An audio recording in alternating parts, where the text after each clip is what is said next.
All right, Joe. So here's some of the major things that I think are of value, obviously, in why we can call this the land development intelligence operating system and how it helps you centralize the workflow and process of qualifying and going through the due diligence aspects of land development. So the first thing is this map is the hierarchy. The filters over here are sub to the hierarchy because when you zoom in, obviously, as you're zooming in, the map changes, the numbers change based off of where you're dragging. Even if you add sub filters, the sub filters are subbing based on what's on the screen. Simple. You have all these different things that you can do in filtering for dirt. One of the cool ways you can use the tool is if you have a specific product type that you want, like let's just say you're looking for apartments, condos, apply. What this does now is it is now showing you, because it's a heat map. We did a heat map that is red, yellow, green, right? And it greens the low hanging fruit, kind of like a stoplight. Green's the easiest thing to do, the lowest hanging fruit. Yellow's the second, red's the third, um, and green because when it found the parcel or the property, because Naxxa goes out and finds all the dirt that's developable. You have like 3 million parcels in the state of Utah, 3 million plus. And all Naxxa is doing is going through that 3 million, and it has the intellect of a developer to evaluate for developable dirt. And it goes and finds the developable dirt. Then, and what it does is it reviews the code for what can be done on that developable piece that it found. So the zoning code, and it creates a hypothetical development based off of the zoning. That's the green stuff. It creates a hypothetical based off of the neighbor product and neighbor zone. That is the yellow because it's going to require a rezone of your property that you're looking at, but the rezone is still going to be something that makes it through because if people, even though you're having public hearings, they show up for those public hearings, they're going to contest their own project, their own product. As well as the state, there's legislation that the city would have to prove that that piece of dirt, your neighbor that is actually touching your property, is so drastically different from you for X reason that it means they could do it and you couldn't. And that's hard and far fetched for them to prove. And then red is in the proxy area, there's proxy development that it pulled the information from the development onto the property and it facilitates what it is you're looking for. So it allows you to put in your profile of what it is that you're looking for, 15 units, 60 units, apply, and then you find that.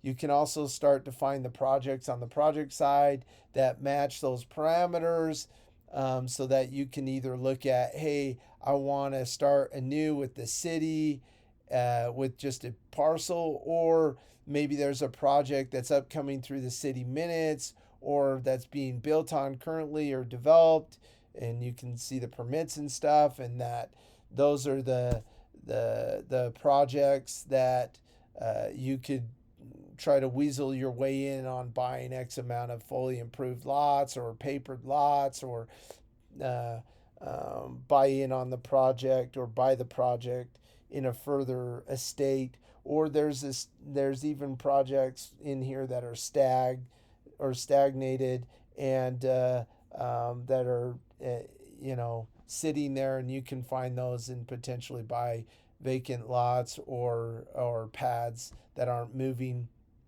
and that's super cool. You can also run a market stats for an area that you're looking into and try to figure out, okay, if I was to go to Lehigh, what should I do? What type of product do I do? And that's where I can say analyze here, and then I can come in and choose the product type. I am going to uncheck all, and I'm just going to choose single family and townhouse. And then what I'm going to do is I'm going to add existing acreage and square feet and price. And what that allows me to do is it allows me to uh, run an analysis and then see here's sold single family existing versus in the acreage of the dirt versus the the square foot of the product, the actual square feet of the house or whatever in this case, and the price points.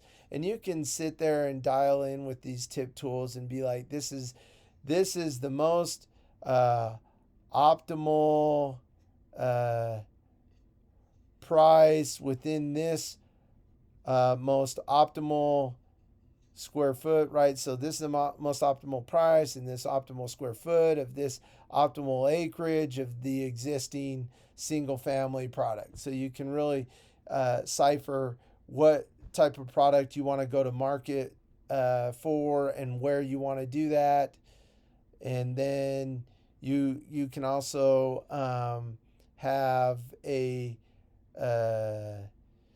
city minutes tool over here that you're monitoring the city for the projects that are up and coming, and you can see um, all the different minutes and agendas for projects that are related to this project. So or minutes or city agendas that are related to it. If you click it, it launches you straight to the parcel that is in the city minutes and agenda.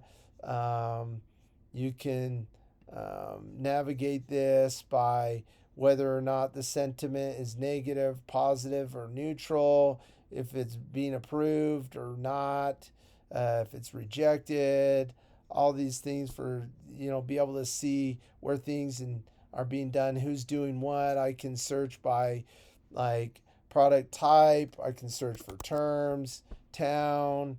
It will let me see all the townhouse projects. It'll let me search by number of units, like 40 units minimum. Then I can add a max 60 units. So, well, there's nothing there. So if I do 200, obviously, I'm wondering why it's doing that, Joe. There's a little glitch. Oh, that's the owner. Sorry, the minimum is 200. So this is the owner. So you can say like Marco Diaz, um, and it will find the owner. Projects of owners. You can type in Ivory, and we'll do that. Same thing. Search by keyword Ivory, right? So you can do that. Min max, like I said, here's a max of 600 units. I don't know.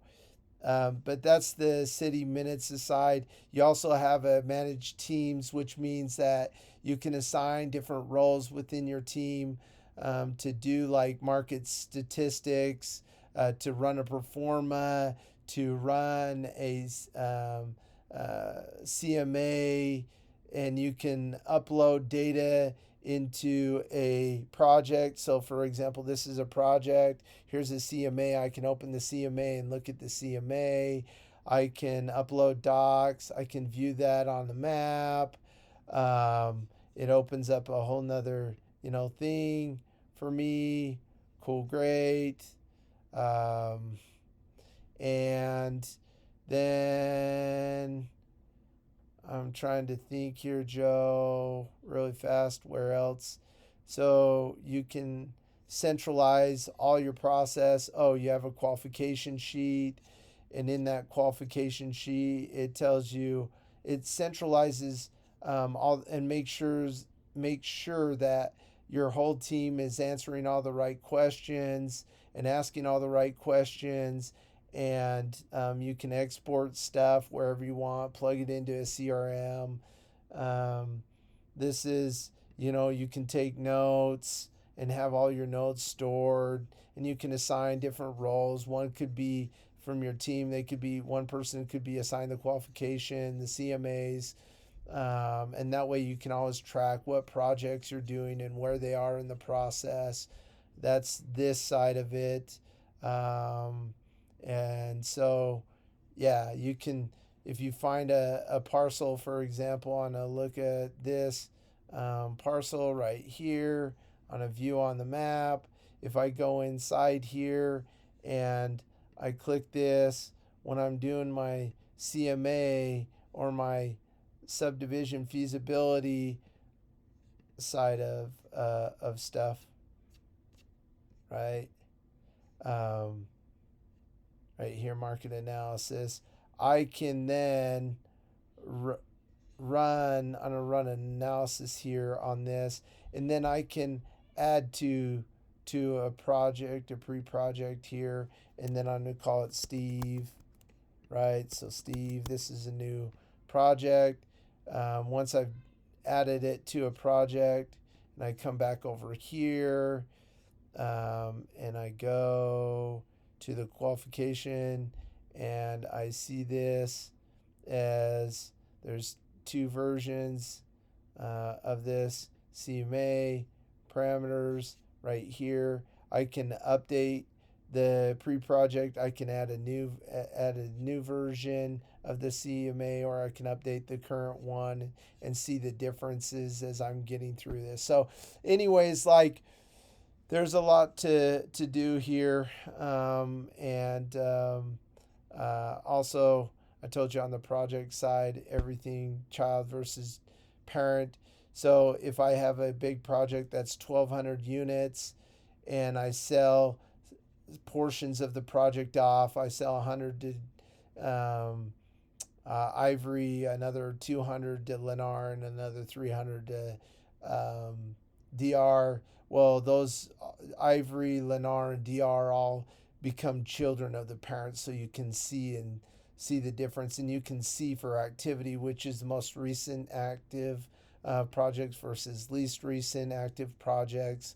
Um, and Anyways, you can also see on the proper parcel side if a parcel, when you're looking at it, is part of a project, and you can track that. So, anyways, lots of stuff going on here. Hopefully, this is helpful in a 13-minute window. Let me know if this isn't descriptive enough.